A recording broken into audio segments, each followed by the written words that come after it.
Ladies and gentlemen, welcome back to the Rider Review for this Tuesday edition, I guess, of the Rider Review. Which is weird, I don't usually do them on Tuesdays, I do them on Mondays or Saturdays or Sundays, or usually I try to do them a day or two after the Riders play, and today is 2 days after the Riders have beaten the Winnipeg Blue Bombers in the Labor Day Classic. And what an absolutely stunning environment to be in after a 34-30 victory over the Winnipeg Blue Bombers on Labor Day. Let's start with the positives, which are, let's start with the offense, because that's what we usually start with, and why not? We'll start with the offense here. Wow. What a performance by Trevor Harris in the Saskatchewan Roughriders offense. I mean, they played amazing. Harris was efficient getting the ball out quick. He had to run for his life a few times, which wasn't something that I was too fond of, because our offensive line didn't play great on pass pro. And I feel like they were getting beat a lot by that Bombers interior, and what can you do when you have Willie? Willie and Hardrick have probably gone at it a few times in practice over when Hardrick was playing in Winnipeg there. So, they went over, they probably went at it a few times in practice, and sometimes, because he's Willie Jefferson, he's just going to get the best of you. It doesn't matter who you are, and, he's a great talent, and I think the offensive line, they did their best that they could. Our run game was, however, the absolute insane force that it always is. AJ Ouellette, I don't remember how many yards he went for, but he was stellar. He was stellar in that performance. And let's talk about Mario Anderson Jr. for a second. The guy went, I believe it was 3 rushes, 24 yards, and 2 touchdowns. And those were his first 2 CFL career touchdowns, which is, phenomenal for the guy.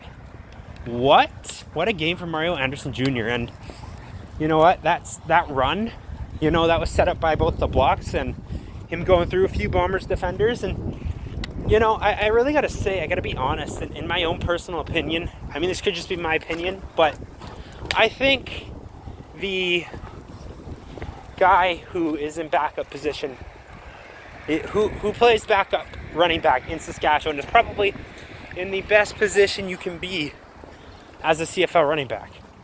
You were backing up AJ Ouellette, who is one of the best running backs in the CFL. Let's get that straight. AJ Ouellette is one of the best running backs in the CFL, like north-south, straight up. And then you're coached by Andrew freaking Harris, who is arguably the GOAT. You know what? Let's just say straight up. Okay, no, I'm not going to say the GOAT, because George Reed is this, but he's one of the GOATs. He's on the Mount Rushmore, let's say that. Who's on the Mount Rushmore of CFL running backs, and I know Mount Rushmore is a USA thing, but you know what?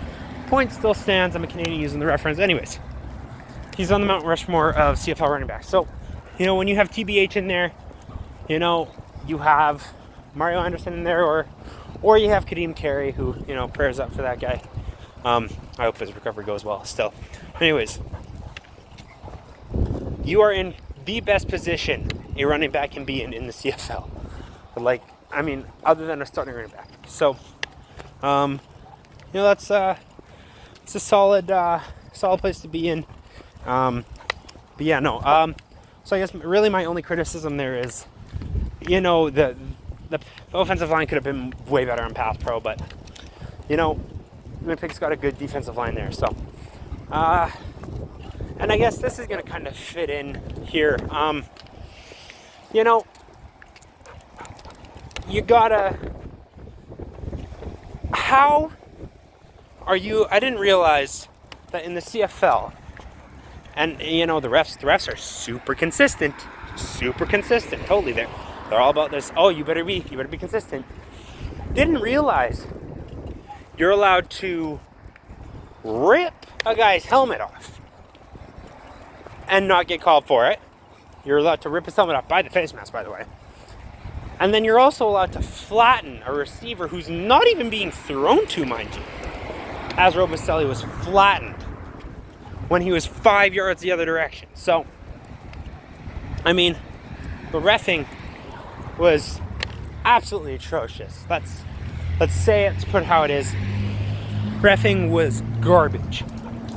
Complete and utter garbage. That's all the reffing was. And yeah, that's what it is. That's what the reffing was. It was garbage. I want to also talk about what else. Let's switch over to the defensive side of the ball here. Actually, you know what? Let's switch over to special teams because I don't want to end this on a negative. Unfortunately, I think Brett Lauther has all but lost his job. Unfortunately, he's a great guy.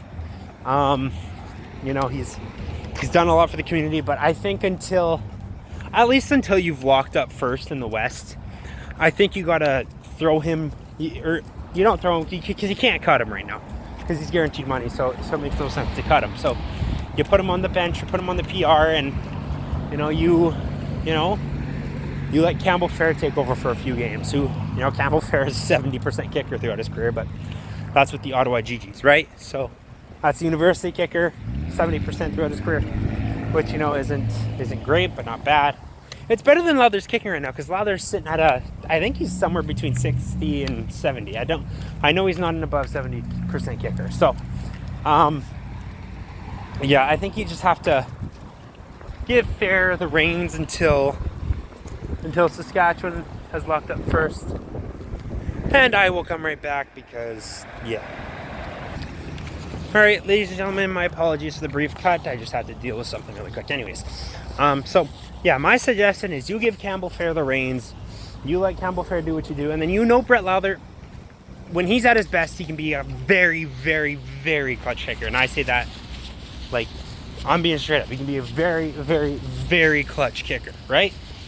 So you let Campbell Fair take the reins until the Riders have locked up first in the West, right?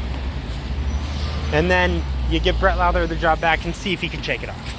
That's my suggestion. Don't know if Corey Mace will take it from just a Rider fan who's, very, very serious about the Riders, but I know ball. I went 2 of 3 on my Labor Day picks this week, and you know what? I was right about the Riders, and I was right about the Argos, right? Was not right about the Elks, but the point stands. Anyways, so let's also talk about Mario. I just want to call out my dad, like I did on the Green Zone postgame show. I'm always wanting to apologize when I jinx a player. My dad jinxed him, said he was going for a touchdown, fumbles the ball.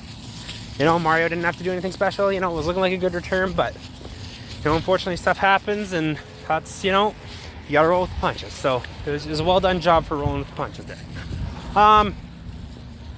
Yes, let's I want to talk about the defense now. So let's end it on a positive. Saskatchewan has one of the best defenses in the league, bar none.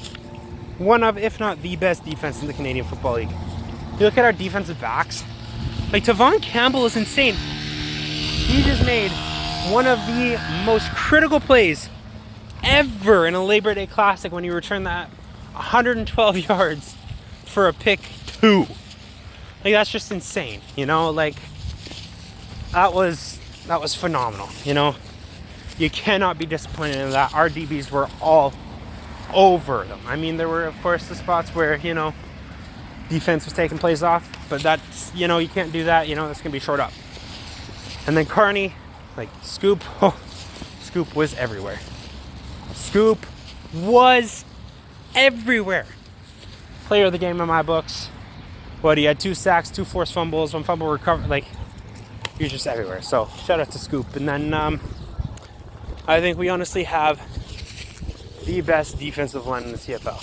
So there are people who are going to be saying, Hamilton this, Calgary that, but show me a game where Hamilton or Calgary have had 8 sacks in a game, going back to Edmonton, or 5 sacks I think we had. So I mean, just a solid solid performance by the defensive line.